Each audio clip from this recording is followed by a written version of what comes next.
Hello students of class 8, once again welcome to the online classes. So today we are starting with the new chapter, that is understanding quadrilaterals.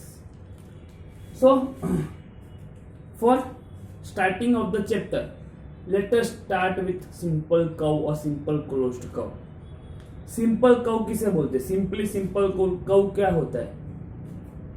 जो curve खुद से ही पास नहीं हो सकता उसे मैं simple curve बोल सकता हूं. A simple curve is nothing but a curve which does not pass through it. जो खुद से ही पास नहीं हो सकता उसे मैं सिंपल कर्व बोल सकता हूं ना. और अगर मैं सिंपल क्लोज्ड कर्व की बात करूं, सिंपल क्लोज्ड कर्व क्या होगा? जो एक पॉइंट से स्टार्ट होगा दूसरे पॉइंट पे ही खत्म हो जाएगा, उसमें सिंपल क्लोज्ड कर्व बोलेंगे. ठीक है, ये आपने पढ़ा है closed curve, open curve. Closed curve किसे बोलते हैं? क्लोज्ड फिगर, ओपन फिगर, जो क्लोज्ड होगा. अगर मैं बात करूं ये वाले फिगर की तो मैं इसे क्लोज्ड फिगर बोलूंगा. अगर मैं बोलूं ये वाले फिगर की तो ये ओपन फिगर हो जाएगी. ठीक है, सो ये हो गया हमारा क्लोज्ड फिगर, ओपन फिगर. वैसे ही हम सिंपल कर्व और सिंपल क्लोज्ड कर्व की बात करें, सो सिंपल कर्व क्या होता है? वो कर्व जो खुद से पास नहीं हो सकता. और सिंपल क्लोज्ड कर्व की बात करूं तो वो एक ही पॉइंट से स्टार्ट होता है और एक ही पॉइंट पे खत्म होता है. सो पहले हम डेफिनेशन लिखते हैं सिंपल कर्व और सिंपल क्लोज्ड कर्व की. ठीक है,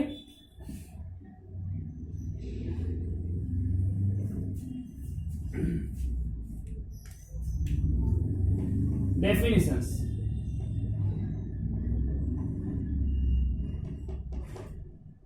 first one is simple curve. Simple curve क्या होता है? This all you have to write in your notebook. So simple curve is nothing but a curve which does not cross itself, or you can also say, or does not pass through it, does not pass itself,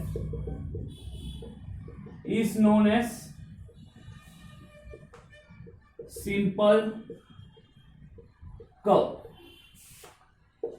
यानी जो curve खुद से ही पास नहीं हो सकता उसे हम वो क्या बोलेंगे? Simple curve. ठीक है, ये फर्स्ट डेफिनेशन हो गई. ठीक है, फॉर एग्जांपल मैं अगर ये वाले कर्व की बात करूं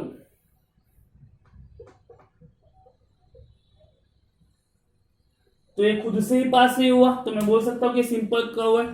ठीक है, वैसे ही अब आएगा simple closed curve. Second, simple closed curve. Simple curve जो खुद से पास नहीं होता, अब क्लोज्ड आ गया, simple closed curve. Close, simple closed को यानी मैं कर्व की बात कर रहा हूं तो अगर मैं ये ऐसे बात कर लेता हूं फिर ये वाली बात हो, यानी एक पॉइंट से ही मैं स्टार्ट किया दूसरे पॉइंट, वही पॉइंट पे मैंने खत्म किया. ये पॉइंट से स्टार्ट किया वही पॉइंट पे मैंने खत्म किया. सो उसे हम बोलेंगे सिंपल क्लोज्ड कर्व. ठीक है, और कर्व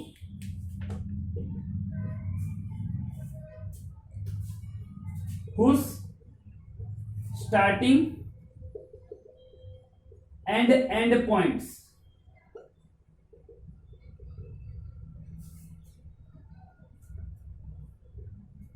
नहीं, ऐसा मत लिखो. a curve which start and end at the same point is called simple closed curve. ठीक है, यानी जो पॉइंट एक ही पॉइंट से स्टार्ट कर रहा है और एक ही पॉइंट पे खत्म कर रहा है, for example circle, for example triangle, तो उसे हम क्या बोलेंगे? Simple closed curve. ठीक है, सो ये हमारी दो डेफिनेशन हो गई. अब हम आगे देखते हैं पॉलीगॉन्स. पॉलीगॉन्स क्या होता है?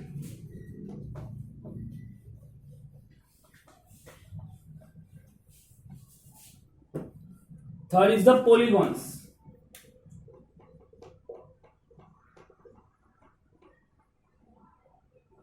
पॉलीगॉन्स क्या होता है? जो सिंपल क्लोज्ड कर्व होते हैं ना, वो सब लाइन सेगमेंट से जो बनते हैं ना, सिर्फ लाइन सेगमेंट से, कर्व होगा वो नहीं चलेगा, सिर्फ लाइन सेगमेंट से जो बनेगा ना उसे हम बोलेंगे पॉलीगॉन्स.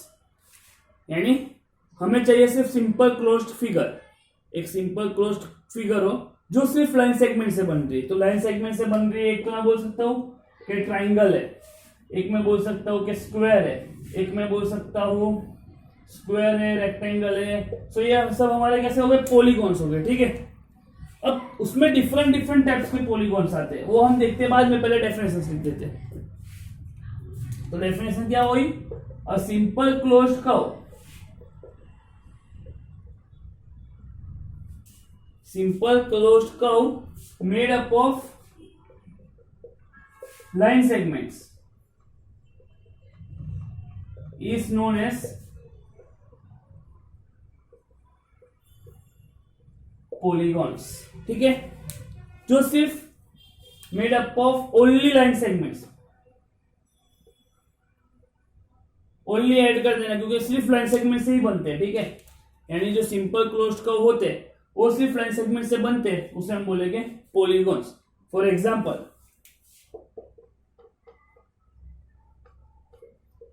में क्या ले सकता हूं, ट्राइंगल ले सकता हूं, और क्या ले सकता हूं, स्क्वायर ले सकता हूं, सॉरी रेक्टेंगल ले सकता हूं। सो ऐसे बहुत सारे एग्जांपल्स है, ठीक है। सो इसे हम बोलेंगे पॉलीगॉन्स, राइट। अब इसमें अलग अलग टाइप के पॉलीगॉन्स होते हैं। सो अब हम क्या करते हैं, उसका क्लासिफिकेशन देखते हैं। Classification of polynomials based on their sides, side के हिसाब से हम उसको क्लासिफाइड करते हैं।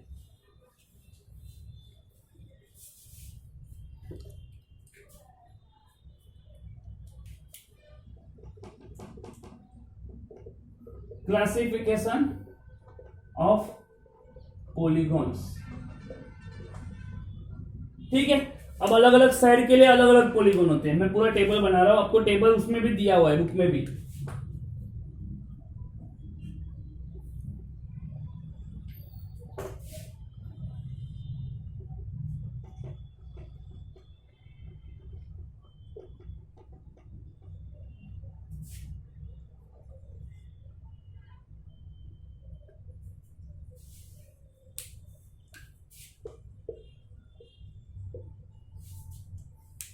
अब देखो नंबर ऑफ साइड्स, अगर मैं स्टार्ट करता हूं 3 साइड से, मैक्सिमम 3 साइड्स होनी चाहिए, ठीक है। 3 साइड से मैं स्टार्ट करता हूं, 3, 4, 5, 6, 7, 8, 9 एंड 10। इन जनरल एन के लिए होता है 3, 4, 5, 6, 7, 8, 9, 10 अप टू एन तक होता है, ठीक है।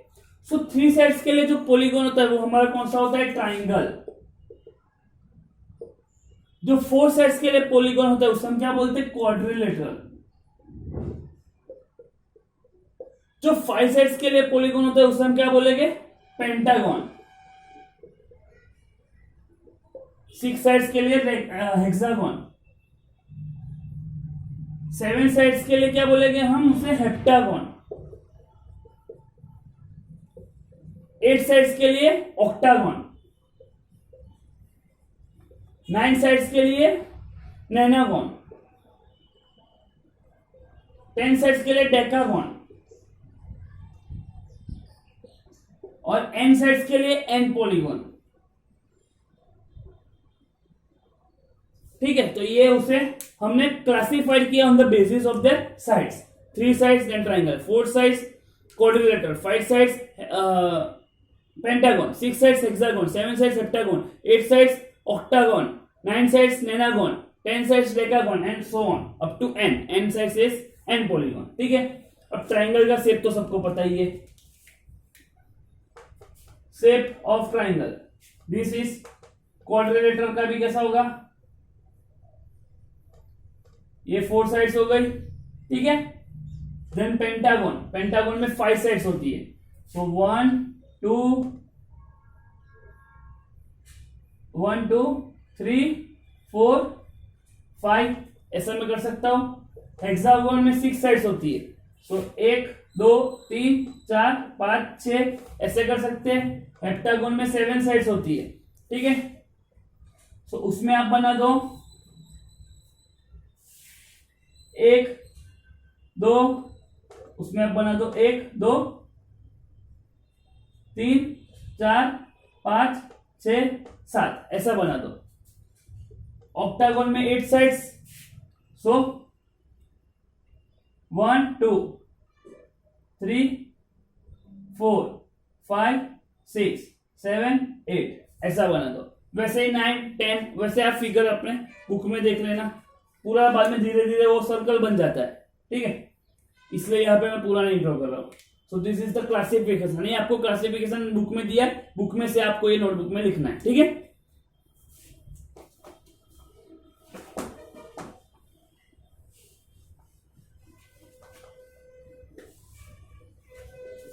So we have seen simple curve, simple closed curve, polygons and classification of polygons. Simple curve क्या होता है? जो खुद से क्रॉस नहीं हो सकता। सिंपल क्लोज्ड कर्व क्या होता है? जो एक ही पॉइंट से स्टार्ट होता है और एक ही पॉइंट पे खत्म होता है, ठीक है, वो सिंपल क्लोज्ड कर्व हो गया। देन पॉलीगॉन्स क्या होता है? जो सिंपल क्लोज्ड कर्व है वो सिर्फ लाइन सेगमेंट से ही बनते, कर्व से नहीं, सिर्फ लाइन सेगमेंट से ही, तो उसे हम बोलेंगे पॉलीगॉन्स। फिर हमने क्लासिफिकेशन देखा, there are different types of polygons. 3 sides then triangle, 4 sides quadrilateral, 5 sides pentagon, 6 sides hexagon, 7 sides heptagon, 8 sides octagon, 9 sides nonagon, 10 sides decagon, n sides तो n polygon, ठीक है। सो ये हमने क्लासिफिकेशन देखा। अब हम पढ़ते हैं डायगोनल्स। डायगोनल्स क्या होता है?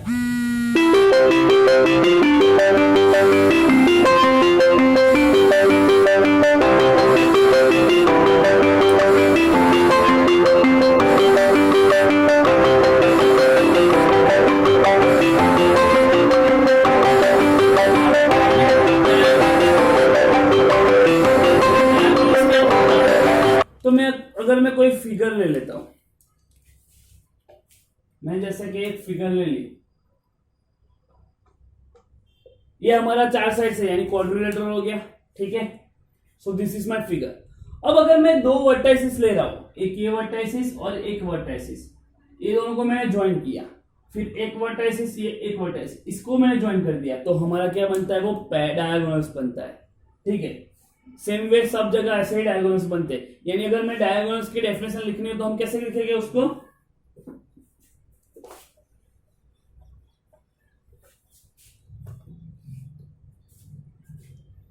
सो हम डेफिनेशन लिखेंगे, अ diagonal is a line segment. वो क्या है? Is a line segment which connects to non-consecutive vertices, ठीक है, of polygon, ठीक है। यानी डायगोनल क्या होता है? हम एक पॉलीगॉन ले रहे हैं, पॉलीगॉन के जो 2 नॉन कंसेक्यूटिव वर्टाइसिस है, ये पॉलीगॉन है, ये मेरे 2 नॉन कंसेक्यूटिव वर्टाइसिस है, तो वो दोनों को मैं जब कनेक्ट कर रहा हूं तो मुझे क्या मिलेगा? डायगोनल। ये क्वाड्रिलेटरल के लिए। वैसे ही आप पेंटागन के लिए भी फाइंड कर सकते हो। एक डायगोनल ए हो गया, एक डायगोनल ए हो गया, ठीक है, एक हमारा ये हो गया, एक हमारा ये हो गया, ठीक है। सो ये हमारे डायगोनल्स हो गए, right. So this is how you can find the diagonals. So diagonal क्या हो गया? कोई भी पॉलीगॉन में 2 कंसेक्यूटिव वर्टाइसिस हो, उसे हम ज्वाइन कर देंगे, कनेक्ट कर देंगे, वो हमारा हो गया डायगोनल्स। सो ये इसको मैंने ज्वाइन किया, इसको ज्वाइन किया, इसको ज्वाइन किया, इसको ज्वाइन किया, ये और हाँ एक ये वाला रह गया ना, एक ये वाला भी रह गया, ठीक है। सो यहाँ पे हमें ऐसे डायगोनल्स मिले। सो यहाँ पे हमें 4 डायगोनल्स मिले। यहाँ पे कितने मिले? 1 2 3 4 5 6 डायगोनल्स मिले। So this is how you can find the diagonals. Okay, clear? अब हम नेक्स्ट टॉपिक पे चलते हैं। अब अगर पहले तो हाँ दूसरी बात, अगर मैं कुछ नाम ले लेता हूं इसका A B C D, तो इसमें डायगोनल्स को आप कैसे लिखेंगे? ये हमारा एक AC डायगोनल हो गया और एक BD डायगोनल हो गया। तो मैं बोल सकता हूं कि AC and BD are diagonals of quadrilateral. कौन सा क्वाड्रिलेटरल है? ABCD। आप ऐसे लिख सकते हो, ठीक है, अगर आपको नाम पूछा गया हो तो। क्लियर?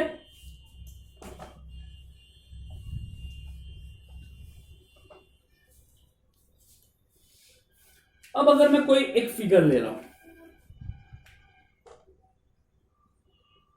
मैंने एक ये फिगर ली,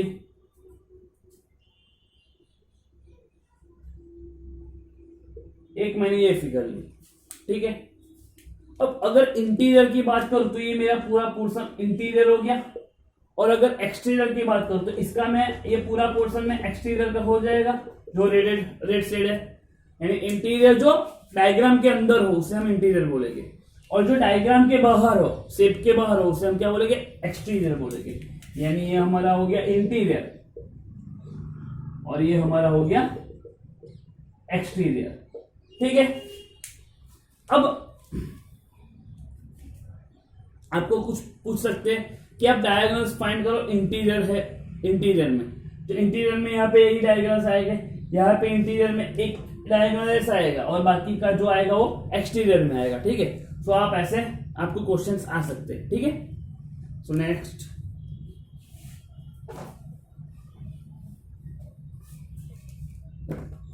आज मैं सिर्फ पूरे वीडियो में समझाने वाला हूं, फिर नेक्स्ट वीडियो में हम स्टार्ट करेंगे, ठीक है। So next is the convex and concave polygon.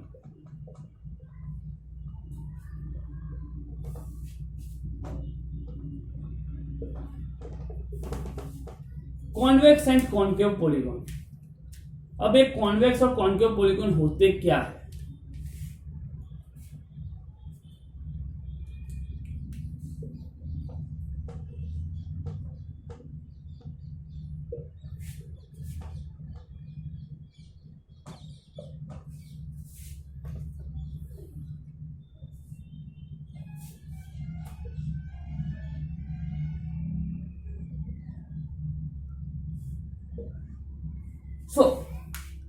जैसे कि मैंने समझाया डायगोनल्स क्या होते हैं। अब अगर इसके मैं डायगोनल्स ड्रॉ करने जाऊं तो हमारे डायगोनल्स एक तो कौन सा हो गया, एक ये वाला, एक ये वाला, एक ये वाला, ठीक है।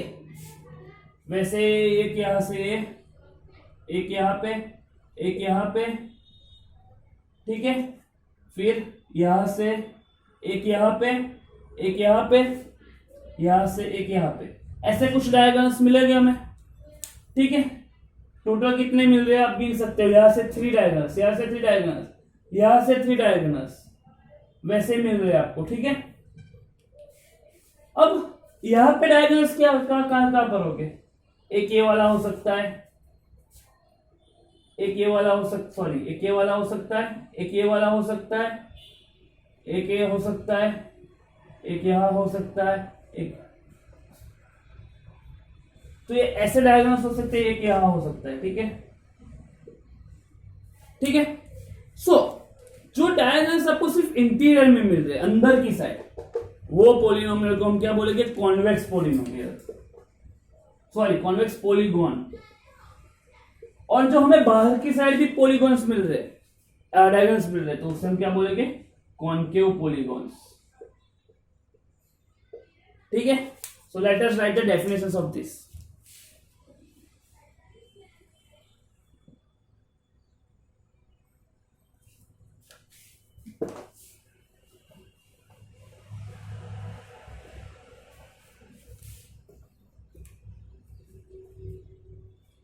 अगर मैं कॉन्वेक्स की बात करूं, in convex polygon every diagonals of figure, हर एक डायगोनल जो है फिगर के, वो कैसे हो गए, lies in the interior of the, passes through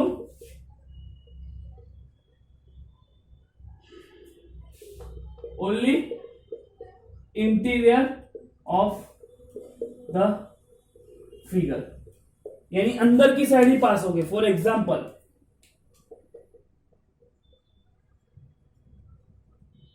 example ले लो आप,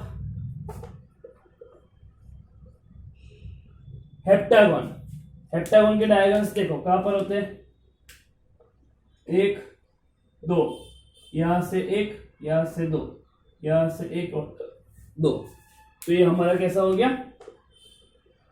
कॉन्वेक्स पॉलीगॉन, ठीक है। अब जिसके डायगोनल्स बाहर की साइड भी पास होते हैं, एक्सटीरियर साइड में भी, उसे हम बोलेंगे कॉनकेव पॉलीगोन। तो उसके लिए डेफिनेशन लिखते हैं। सो अगर मैं कॉन्वेकेव पॉलीगोन की बात करूं, so in concave polygon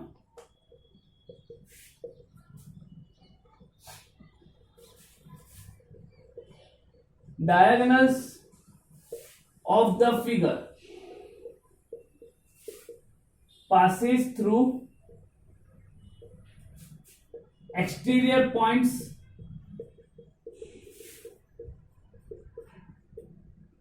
of the figure। ठीक है, एग्जाम्पल में ले सकता है। एग्जाम्पल इज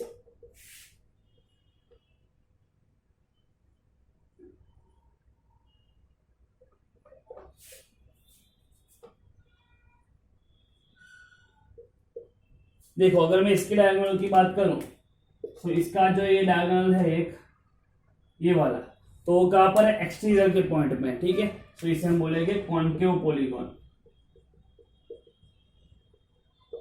ठीक है, so convex polygon and concave polygon clear, diagonal पता चल गया। ठीक है, इंटीरियर एक्सटीरियर पता चल गया। अब हम जाते हैं रेगुलर पॉलीगोन और irregular polygon.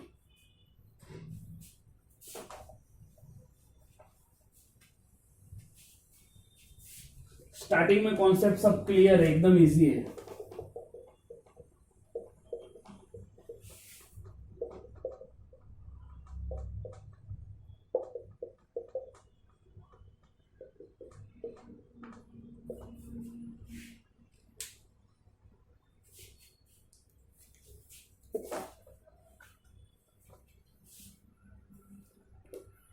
So regular and irregular पॉलीगोन्स।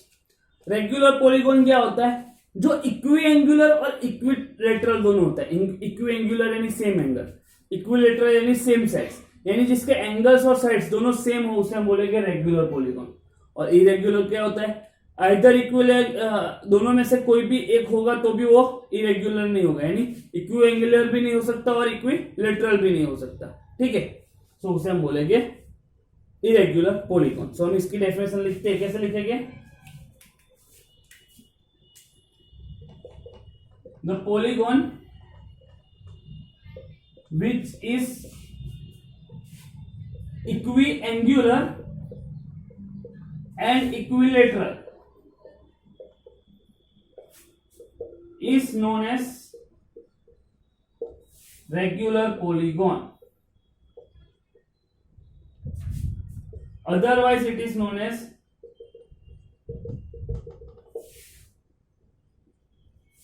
Irregular polygon.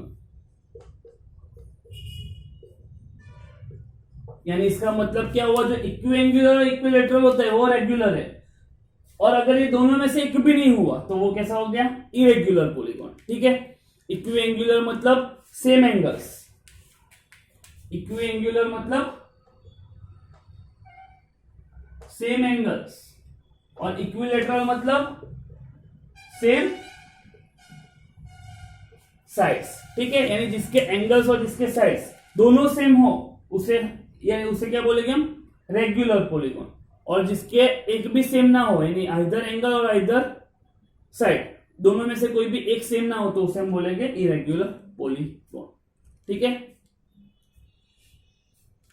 अब एक लास्ट प्रॉपर्टी बाकी है, angle sum property.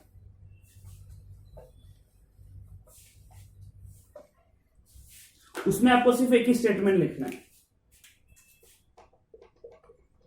The sum of all angles of quadrilateral is 360 degree. इसे हम क्या बोलेंगे? This is called an angle sum property for quadrilaterals. जिसके quadrilateral यानी जो क्वाड्रिलेटरल है उसके सभी एंगल्स को मिला के 360 डिग्री होगा, उसे हम बोलेंगे angle sum property of quadrilateral. जैसे कि मेरा ये क्वाड्रिलेटरल है, ए बी सी डी, ये मेरा एंगल्स है, ठीक है। सो यहाँ पे हमारा angle A plus angle B, A plus B plus angle C plus angle D, angle A plus angle B plus angle C plus angle D कैसा होना चाहिए, 360 डिग्री होना चाहिए, राइट। इसे बोलेंगे हम एंगल सम प्रॉपर्टी। जैसे ही हमने पिछले में ट्राइंगल सम प्रॉपर्टी की है, पिछले स्टैंडर्ड्स में, ठीक है, 7 स्टैंडर्ड में वैसे ट्राइंगल सम प्रॉपर्टी।